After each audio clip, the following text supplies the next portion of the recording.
East Coast maritime and logistics summit లో ఆంధ్రప్రదేశ్ ముఖ్యమంత్రి నారా చంద్రబాబు నాయుడు రాష్ట్ర తీర ప్రాంతాన్ని ఉత్తరాంధ్ర నుంచి సింహపురి వరకు ఎలా అభివృద్ధి చేయాలనే దానిపై ఒక పెద్ద రోడ్ మ్యాప్ ను ప్రకటించారు. రాష్ట్రానికి సామాజిక ఆర్థిక లాభాలు కలిగించేలా ఒక బలమైన లాజిస్టిక్స్ ఎకోసిస్టమ్ ను నిర్మించడమే లక్ష్యంగా పెట్టుకున్నారు. ప్రపంచ స్థాయి మౌలిక సదుపాయాలు, డిజిటల్ మార్పు, ప్రపంచ స్థాయి ఇన్ఫ్రాస్ట్రక్చర్, డిజిటల్ ట్రాన్స్ఫర్మేషన్, వ్యూహాత్మక భౌగోళిక ప్రయోజనాల కలయికతో ఆంధ్రప్రదేశ్ తూర్పు తీరానికి గేట్వేగా మారనుంది. లాజిస్టిక్స్ ఎకానమీ కోసం మానవ వనరుల నిర్మాణం, లాజిస్టిక్స్ రంగానికి స్కిల్డ్ ప్రొఫెషనల్స్ అవసరం ఉంటుందని గుర్తించి రాష్ట్రం ఆదాని జిఎంఆర్ గ్రూపుల ఆధ్వర్యంలో ప్రత్యేక లాజిస్టిక్స్ మరియు సివిల్ ఏవియేషన్ యూనివర్సిటీలు ఏర్పాటు చేయనుంది. ఇవి దేశంలోనే ప్రత్యేకమైనవి.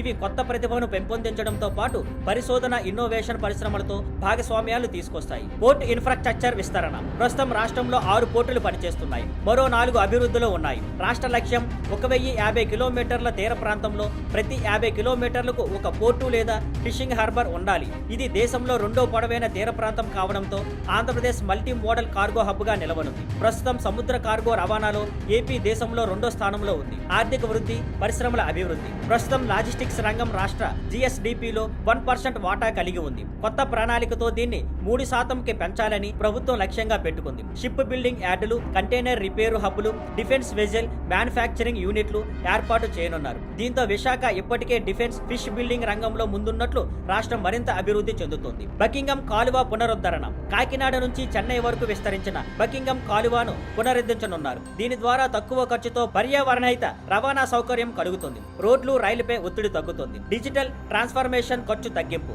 Cargo tracking, supply chain visibility కోసం డిజిటల్ లాజిస్టిక్స్ ప్లాట్ఫామ్ రూపొందిస్తున్నారు. దీంతో ఆలస్యాలు తగ్గి సరుకు రవాణా వేగంగా, సులభంగా సాగుతోంది. ప్రస్తుతం జీడీపీలో లాజిస్టిక్స్ ఖర్చు 13% ఉండగా దీన్ని 8%కి తగ్గించడం ప్రభుత్వ లక్ష్యం. దీంతో పరిశ్రమలు మరింత పోటీ సామర్థ్యం పొందుతాయి, పెట్టుబడులు పెరుగుతాయి. చివరగా ఈస్ట్ కోస్ట్ లాజిస్టిక్స్ రాజధాని, తీర ప్రాంతం పొడవు, పెరుగుతున్న పోర్టులు, నీటి మార్గాల పునరుద్ధరణ, డిజిటల్ లాజిస్టిక్స్ అన్నీ కలిపి ఆంధ్రప్రదేశ్ ను తూర్పు భారతదేశానికి లాజిస్టిక్స్ హబ్ గా మారుస్తున్నాయి. చంద్రబాబు నాయుడు రూపొందించిన ఈ రోడ్ మ్యాప్ కేవలం ఇన్ఫ్రాస్ట్రక్చర్ మాత్రమే కాదు, గ్లోబల్ ట్రేడ్ కు గేట్వే అవ్వాలనే పెద్ద పంతం. ఇది సక్సెస్ అయితే ఆంధ్రప్రదేశ్ కొత్త పరిశ్రమలు, ఉద్యోగాలు తెచ్చుకుంటూ దేశ ఆర్థిక వృద్ధికి ముఖ్యమైన డ్రైవర్ గా నిలుస్తుంది.